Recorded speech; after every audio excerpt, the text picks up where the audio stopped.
like a lot of the scientific pieces and a lot of the, mass calculation, all of those kind of stuff. We have to say sayonara to those kind of things. But, human creativity, human relationship building is still going to be important.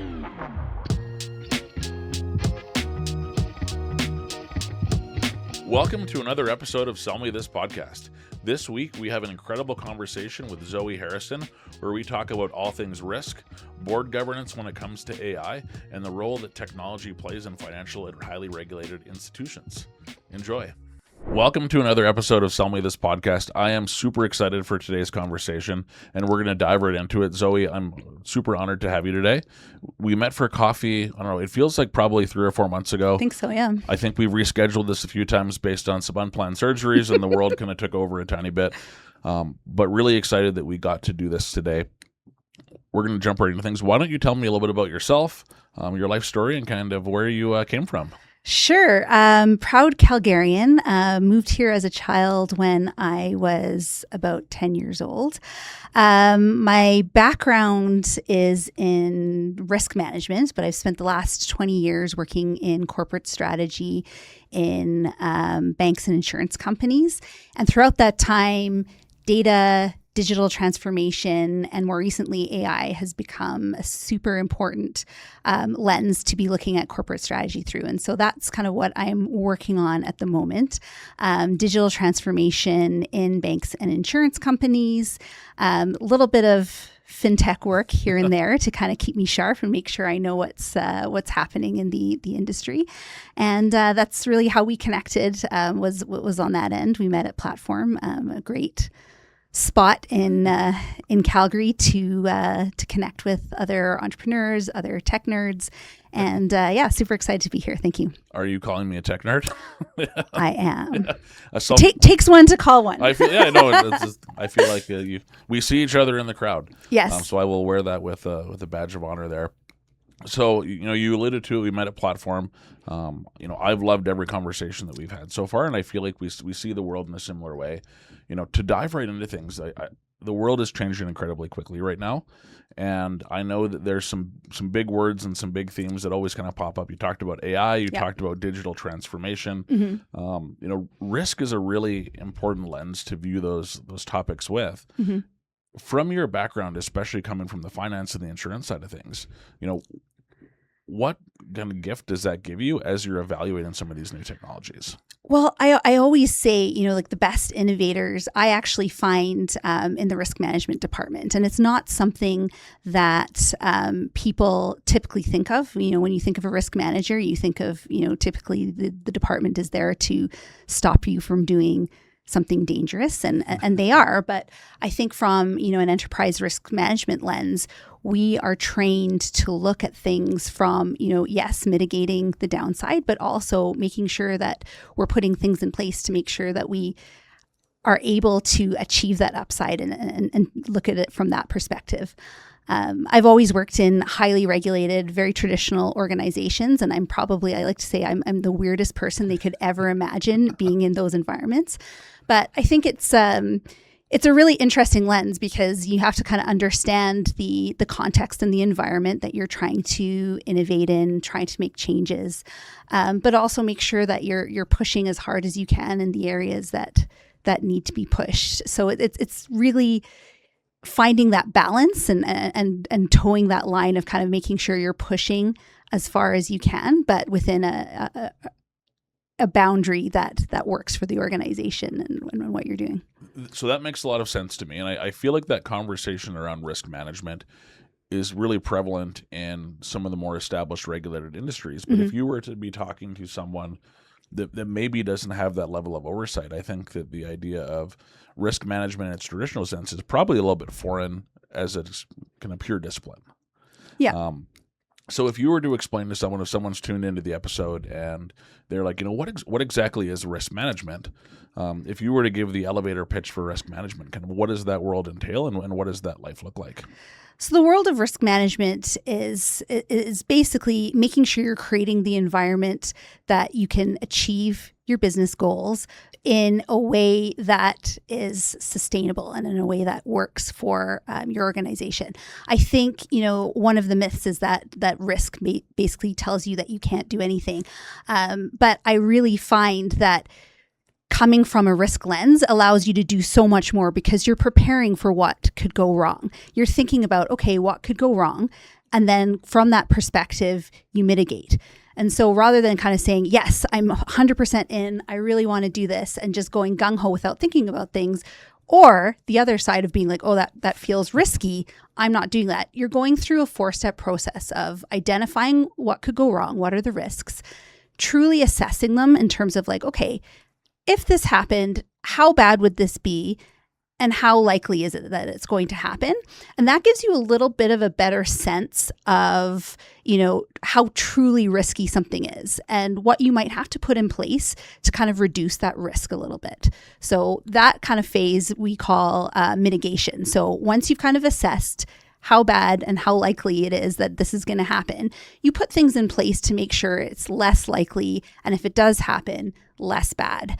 And that's really, to me, it gives a lot more freedom to the kind of things that you're trying to do by actually thinking about what's going to go wrong. So then you can fix it. So then if something does go wrong, you're calm, you've expected this, you've put things in place, and then you can kind of move ahead from there. And so I could talk about risk all day long. Mm-hmm. And I feel like this is a fascinating topic because, and I'm kind of co-opting this from someone actually that was on the podcast in one of our first episodes. People really suck at identifying and managing risk. And yes.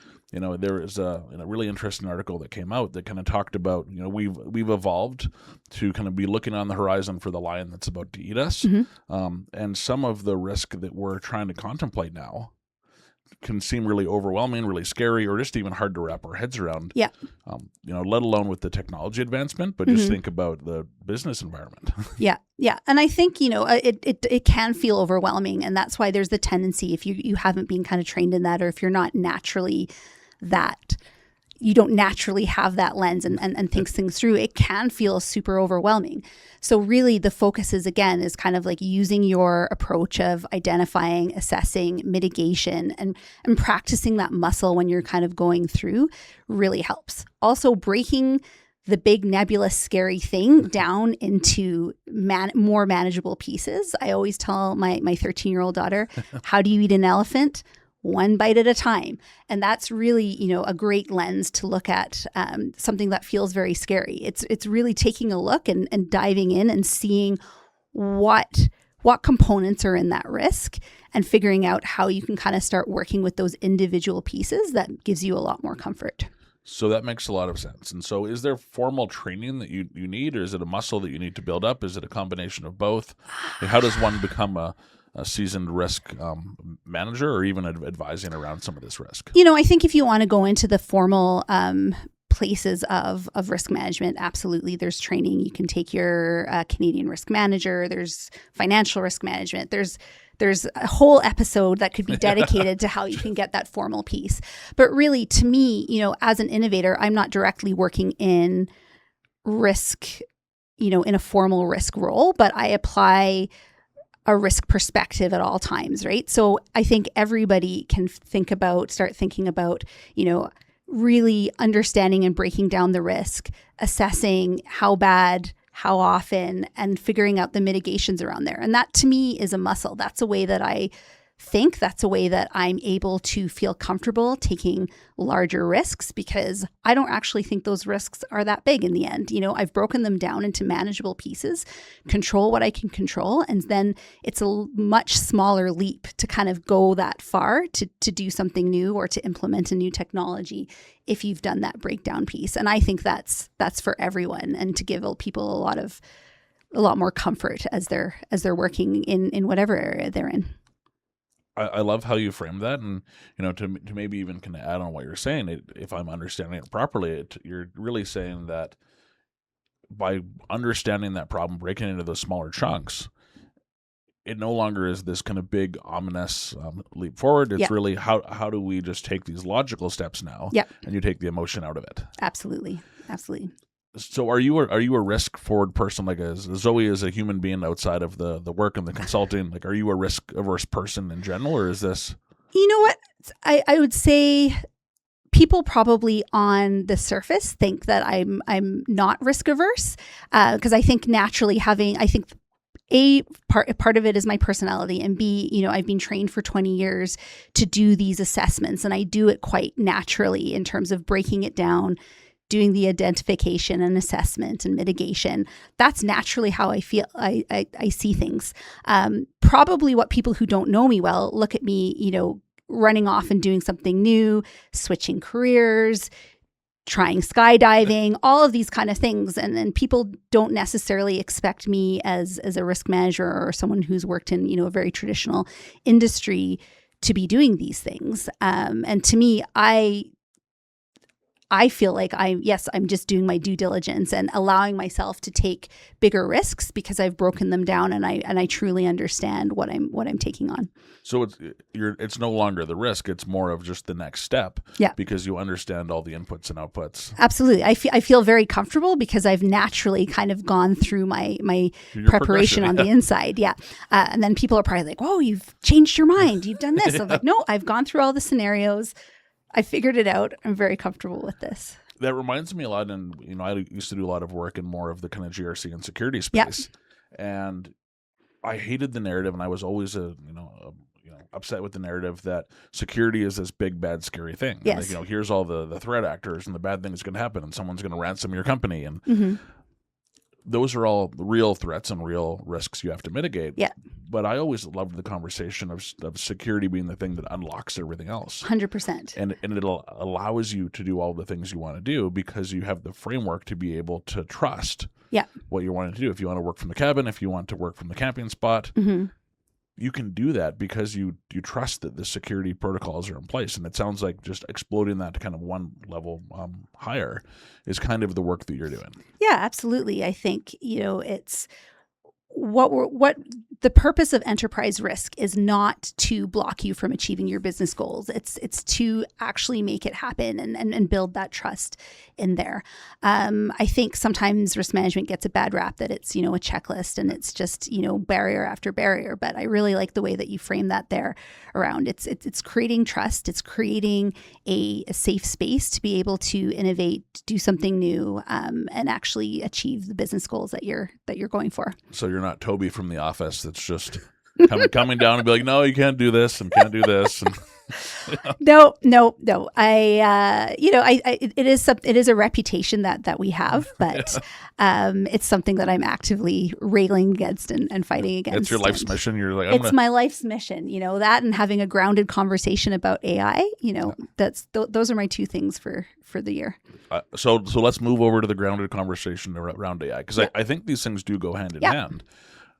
What are the big misconceptions that you see with people as they're starting these AI conversations? I think that the challenge is with AI is that it's become so ubiquitous, and it's basically a word that means very little at this point, or very little, or way too much, depending on who you talk to. And I'm finding more and more, I'm having conversations with clients, with boards, that they're like, we want to talk about AI, or I'm talking to management and they're saying, I was told on my scorecard that I need to do AI, and people are familiar. Some of them have used ChatGPT. People have used different things. They're hearing agentic. They're hearing scary things about the environmental impact of this. Like there's a cacophony of sound around AI. And, from a business perspective, I think, once again, it's all about breaking down into, what's real and what's possible for an individual organization or an individual business, and really bringing it back to what is needed by the business. What are your biggest business problems that you are trying to solve? What kind of AI can help that? Sometimes, kill me if we should block that part out. What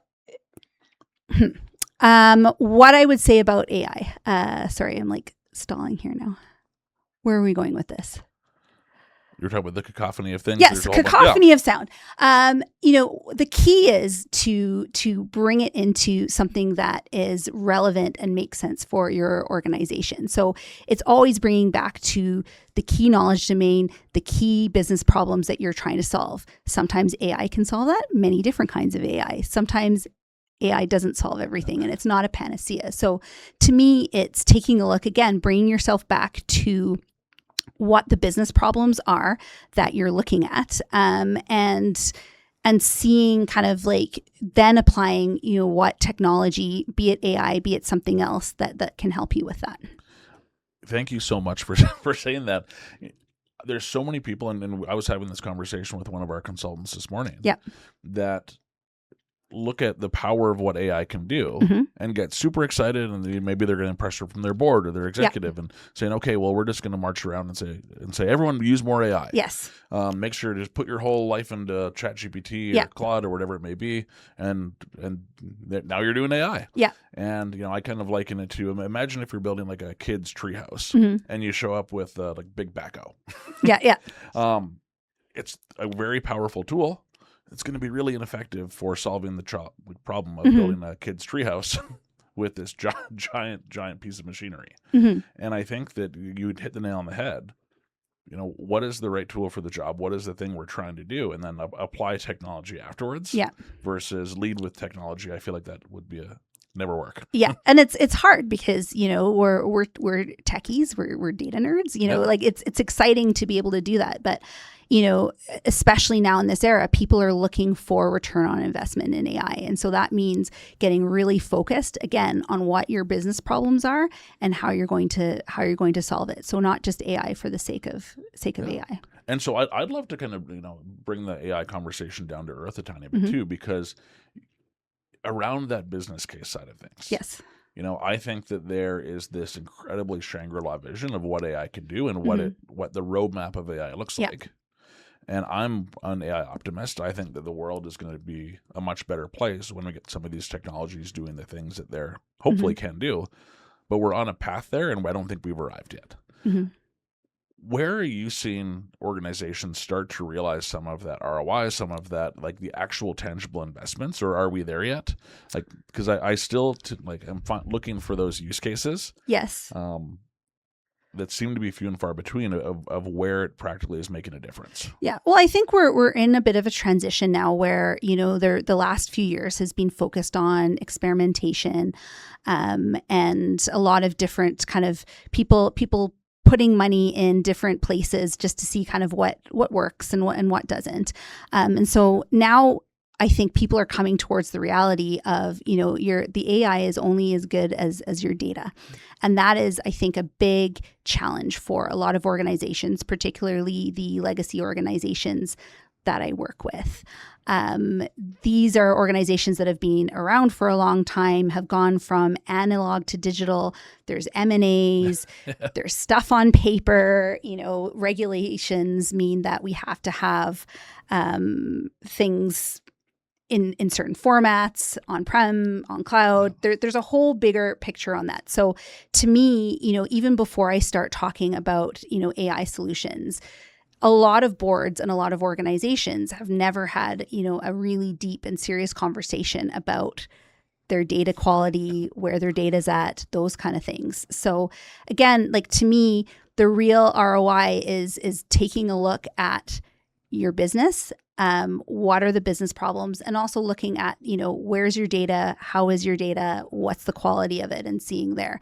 And to me, taking a step back and looking at the big picture of like what the big problem is that you're trying to solve, that's where you want to start thinking about where the AI can help and do that. Because what I'm seeing is sometimes people think there's quick wins, but a lot of quick wins aren't in the deep, tricky, hard parts of that. And so it's kind of finding that balance of like, okay, we want to focus on this. We want to figure out something that's actually doable and is going to make a measurable impact. And so it's going to be interesting in the next few years, I think, as a lot of AI becomes more ubiquitous, more available in, off-the-shelf products. There's a lot less building, but it's kind of bringing it back to the business fundamentals of understanding, how your business is working, what you have to work with, and making those kind of targeted bets from there.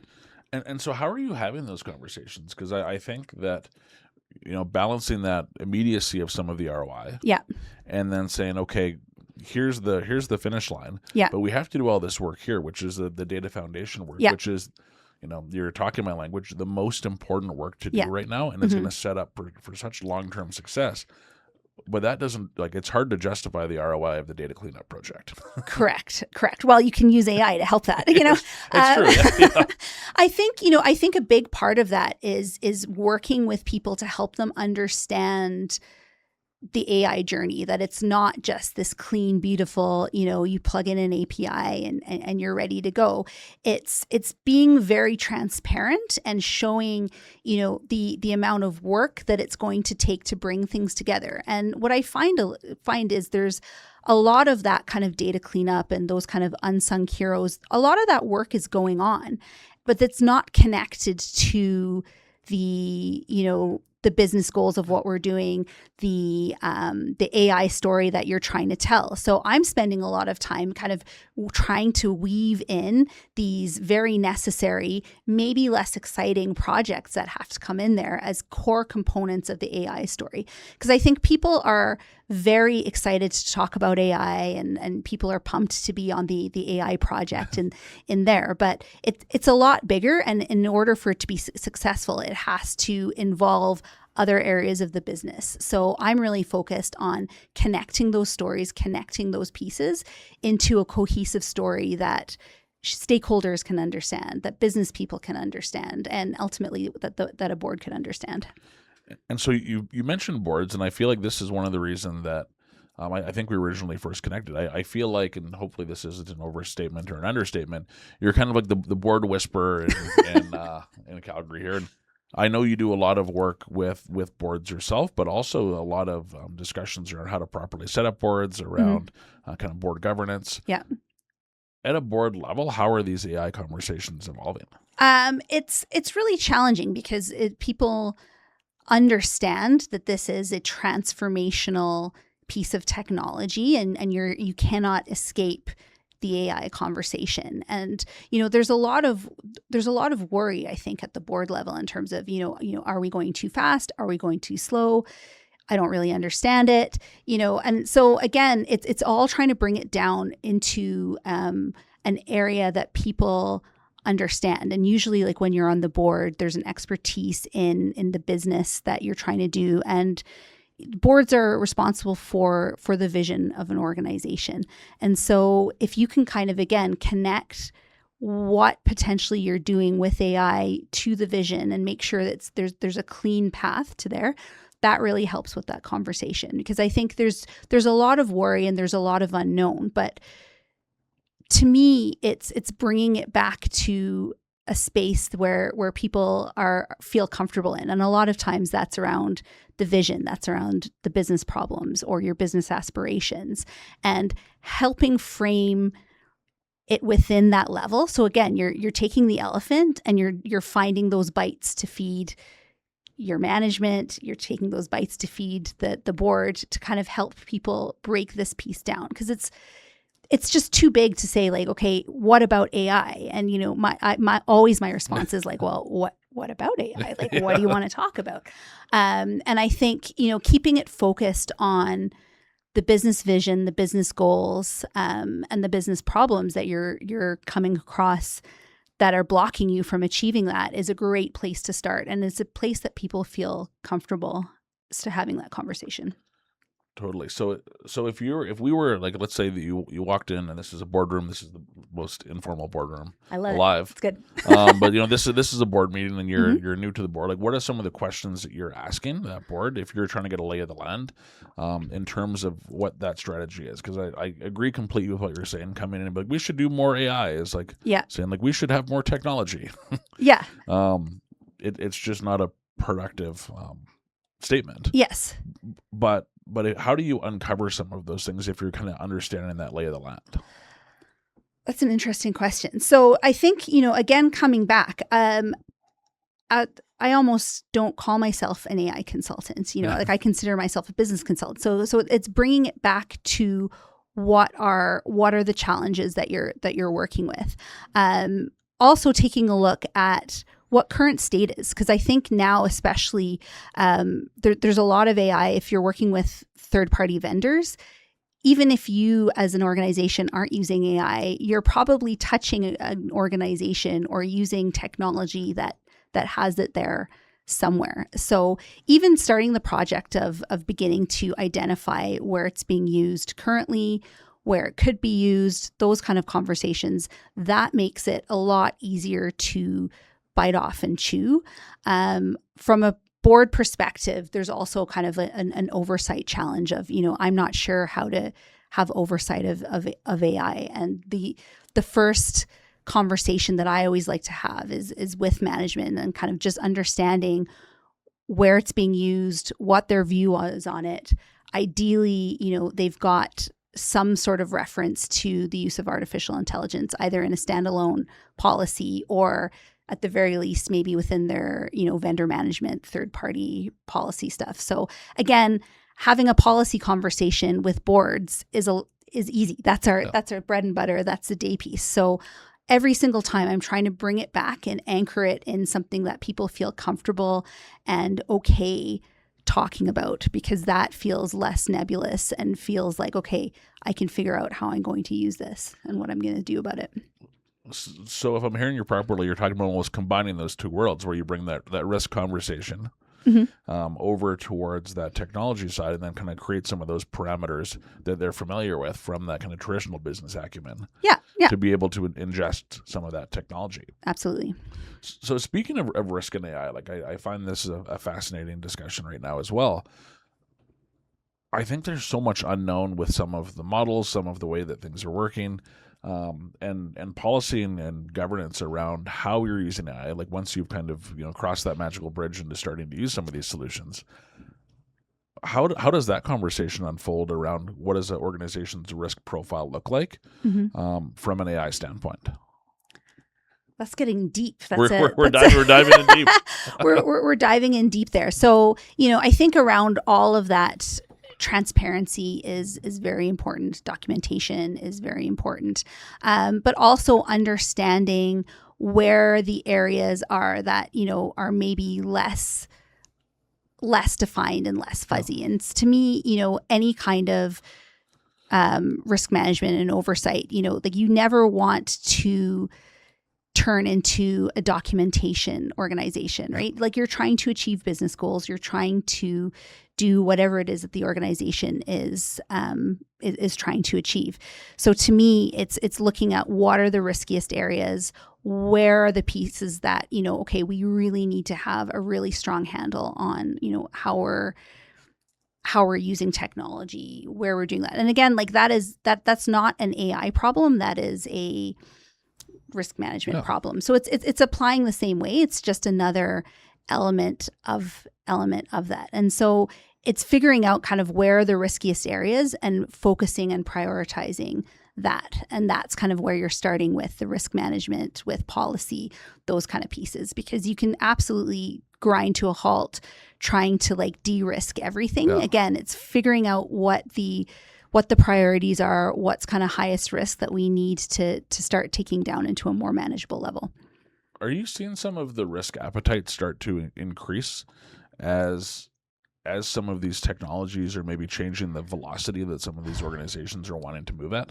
I don't think the risk appetite is changing. I think the rating of the risk of what you're trying to do may be changing, right? So I think the risk appetite doesn't change. The way that you look at a particular choice that you're going to make is going to change. And that's by kind of really focusing on it, breaking things down, figuring out in those ways. I don't see people radically changing their approach. It's just on how they're applying that same risk appetite to different technologies. And the more that technology is around, the more that different types of AI is around, we learn a lot more.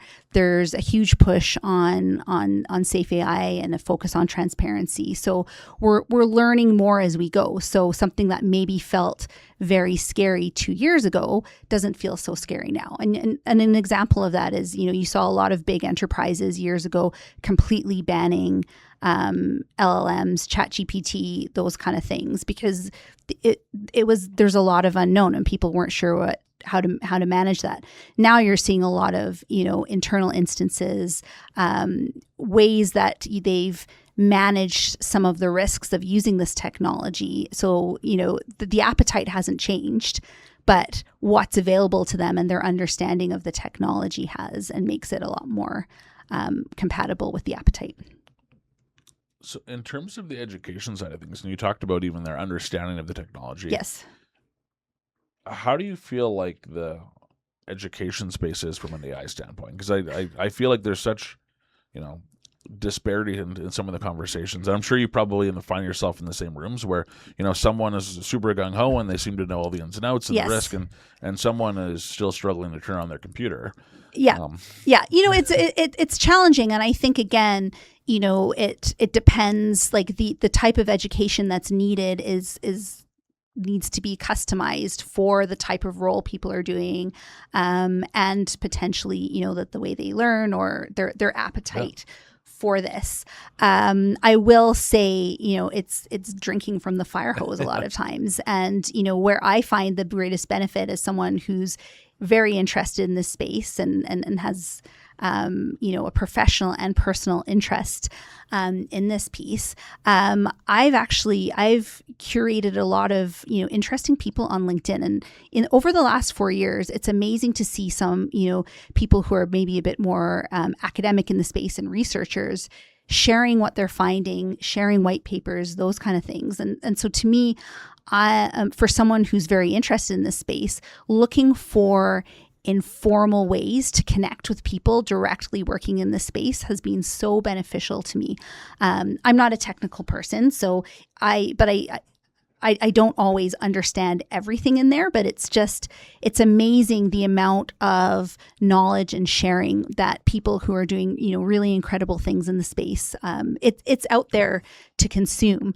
And so I encourage people, if they are interested, finding those informal ways of education, because I think any kind of formal AI course, it's already it's a good start, but by the time it makes it into something formal, it's too late and it's moved along again. So to me, I really find, attending seminars, connecting with people on LinkedIn, surprisingly enough, is a really great way of kind of keeping abreast and seeing what's out there as it emerges.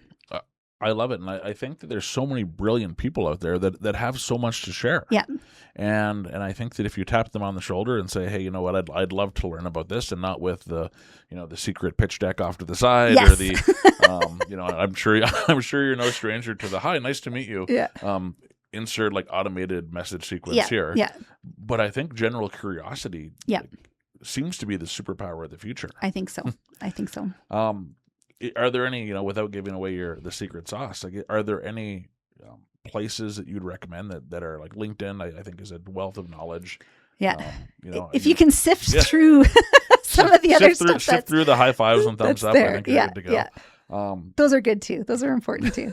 but even, you mentioned Platform Calgary at the beginning, and I think, I think we're both very fortunate to be in the ecosystem of Calgary. Yeah.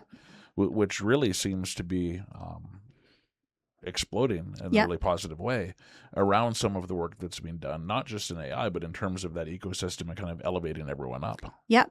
Amy's another great one out of Edmonton, or Vector in Toronto, are two organizations that I've worked with before. And again, I think especially if you're coming from a business background, a lot of the emerging conversations are very technical, but it's worth putting yourself in that space and trying to kind of glean as much as you can, and bring that business lens. Because I think that is one of the challenges is kind of going forward is bridging the technology and the business together. And that's where, potentially people like me, people such as yourself can help there. And I think there's lots of room in that space to make those connections and to make it really useful. And are you finding that there's more of a general interest in technology? And the reason I'm asking is like, I feel like there used to be this, I take care of finance, I take care of operations,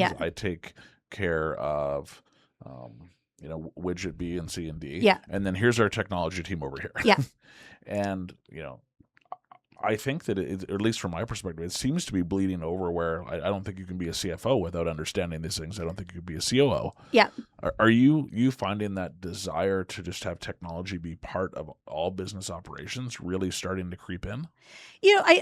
I'm not sure about desire, but I think it's a necessity. And I think, that is something that I was exposed to and identified pretty early on because I was working in corporate strategy and somehow found myself in this, data regulatory change project, and nobody could figure out why I had come and was working on this. But, now, and at the time it didn't truly make sense, but now, hindsight 2020, 15 years later, I'm like, that made absolutely perfect sense. That was pivotal in terms of, the technology. It can't be standalone. In order for it to actually be useful to the business, it's got to be infused across the organization. So there's the opportunity, I think, on both sides to kind of for people from outside of technology to get a little bit more educated and around, how it can benefit them, but also from a technology standpoint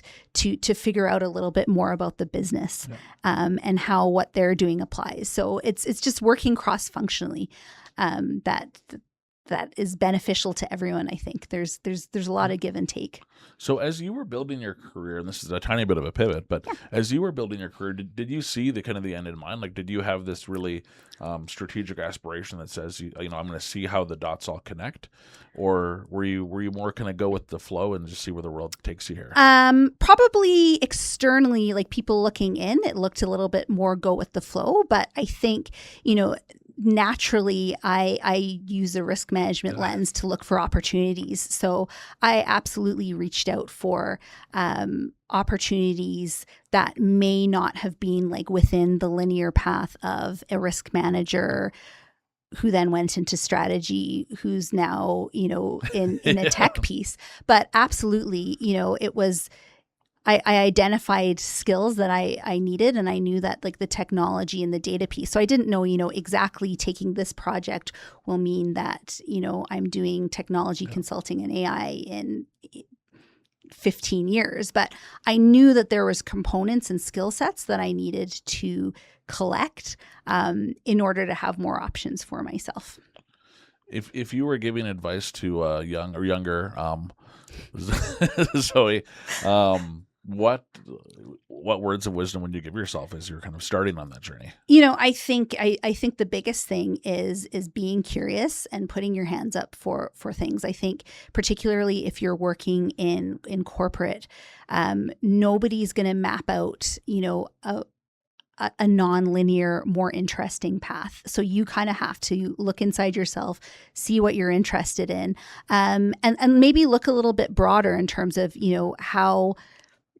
what other skill sets you can gain. I spent a lot of my 20s working for different companies, working in different areas, potentially ones that, weren't my area of expertise at the time. So sometimes it felt not great, but a lot of it was learning, and it's all kind of come together now in my elder millennial age, to have a really kind of broad, good base of experience that's opened up a lot of opportunities for myself.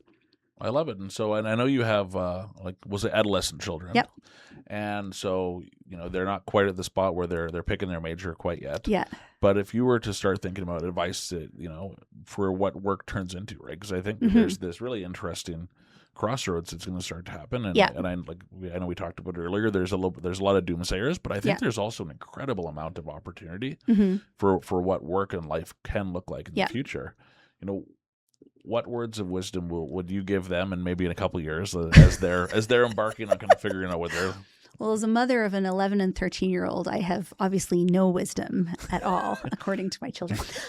No, just joking. I think You're like joking, not joking. Yes, I think a lot of it is the curiosity and being open to new experiences. So I think what the world of work is going to look like for my children is going to be probably very different than I could even imagine sitting here. So again, like being a super learner, having curiosity, having bravery to kind of try something new and see where things go, I think are very beneficial skill sets. And anything that's kind of centered around the human and what makes us, uniquely human, I think will still be of benefit there. Because I think like a lot of the scientific pieces and a lot of the, mass calculation, all of those kind of stuff,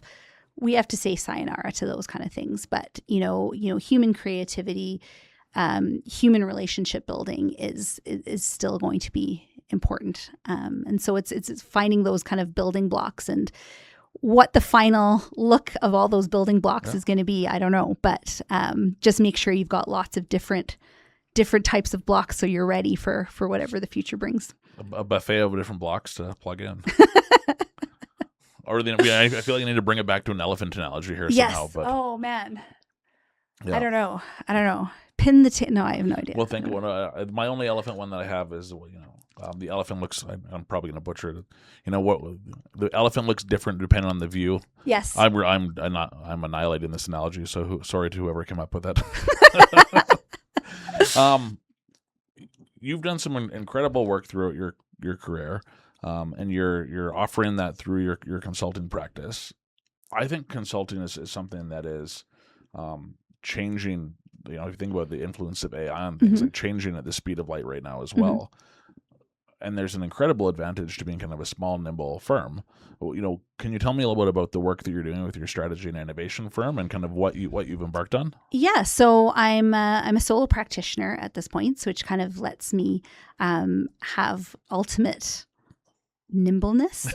I don't know why I had to think about that for a second, what that word was. And to me, what the differentiating factor for me is that, I'm working with organizations that I have deep knowledge in. So I worked in banks and insurance companies and the like for the last 20 years. So the difference between me and maybe potentially some other consulting organizations, that like I understand where the people that I'm working with are, where they've been, the kind of things that they have to worry about. And particularly in working in legacy organizations, I'm not going to come in and say, yes, everything's fine. Just get an API, plug it in, and there you go. You're a digital organization. I truly understand the space that people are working in. And I think, that kind of work in consulting is still very valuable and is still a key thing that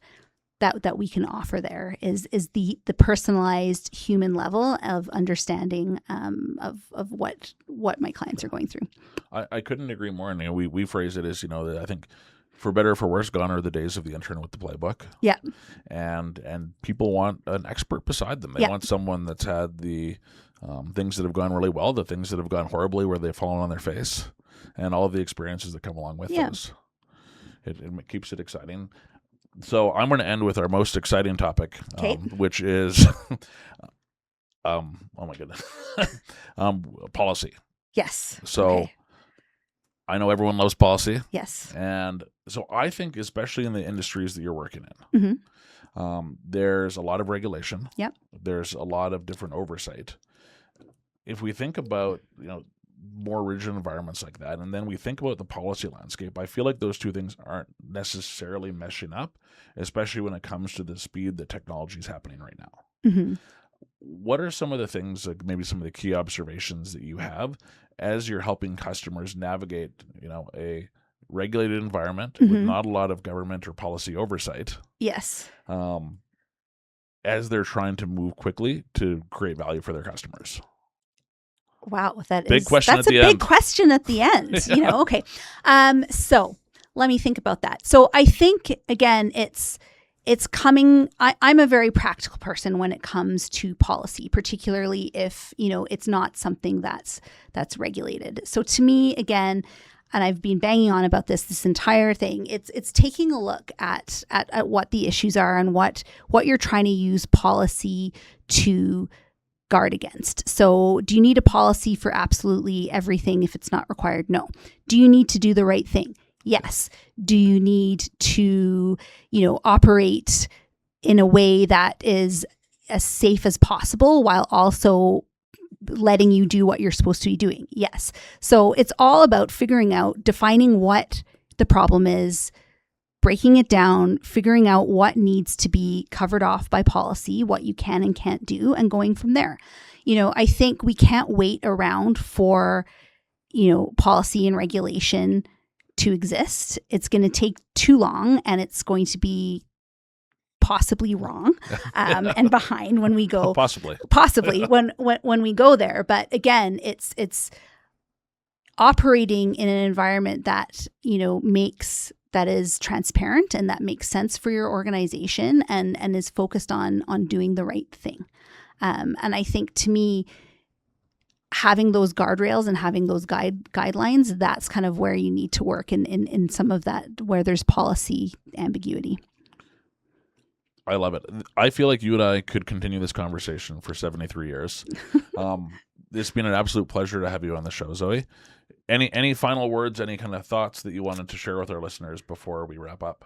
No, I think that's great. Okay, Thank you so much. We covered it all. Yes, I think so. If people wanted to connect with you, if they wanted to learn more, if they wanted to see your newly revamped website and brand, not yet. Soon. Probably the best way to connect with me is on LinkedIn. I do spend probably too much time on there, but there's so many great little treasure troves of people and community there. So it's not all bad. But yeah, Zoe Harrison in Calgary, Harrison Strategy and Innovation. Amazing. Thank you so much for coming on the show, and hope to have you back soon. Thank you so much. If you've made it this far, like and subscribe on YouTube, or follow and leave a review on your favorite podcasting platform so you don't miss any future episodes.